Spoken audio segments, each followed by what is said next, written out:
Let's go ahead and take a look at the GUI camera next. I'm going to place a GUI camera in the scene, and we'll go ahead and zoom out so we can see the whole thing, and then just move it over a little bit right here.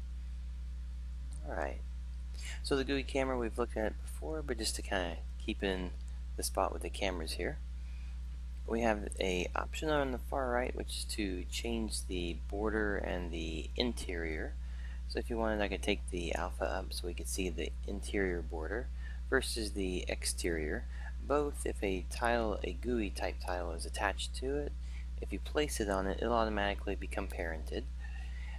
The parented object will move whenever you move the GUI item around.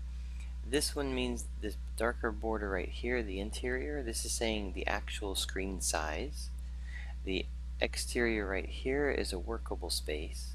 The workable space is intended for, if you have, I can increase it here if we needed to, is intended for panels and buttons that aren't on screen to start with, but you want to move them on screen at some other point. Okay. Go ahead and take these down a little bit. Alright.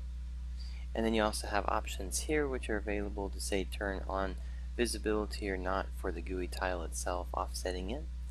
You have a show in game and show in editor, which means if a GUI button is on it, you can either show or not show it. And then a camera depth, meaning that you can actually move GUI panels from a 2-plane, -1 plane to a 2-plane. So you can actually go forward or backward inside the scene, meaning that if it's on 2, you can actually have it in front of any layer offset that's behind 2, and then the same all the way back to the -1. So you have a little bit of spacing on those for it. Alright, so let's go ahead and put in we'll go to our default tile set here. Let's place in a GUI button. We'll just put in the 9 slice so you can see it.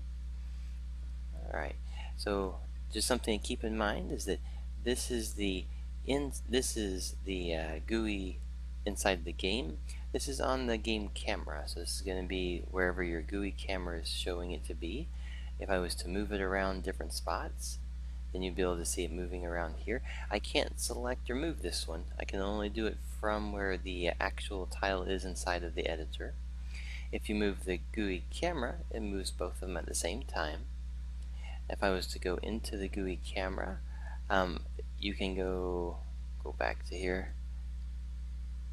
There we go. You can go to your show and editor mode for your settings, and you can turn off all your editor GUI pieces. You can also turn them off in game time so that you can have it turned off and then turn it back on at some point that you want to show it. Right. So if we have them turned off here, the focus would be more right here is where you're developing, and then you could toggle it on and off to see how everything's looking and then turn it back off if it's getting in the way or anything during your development. Alright, so it's going to be basics for the GUI camera and then placing items and objects onto it.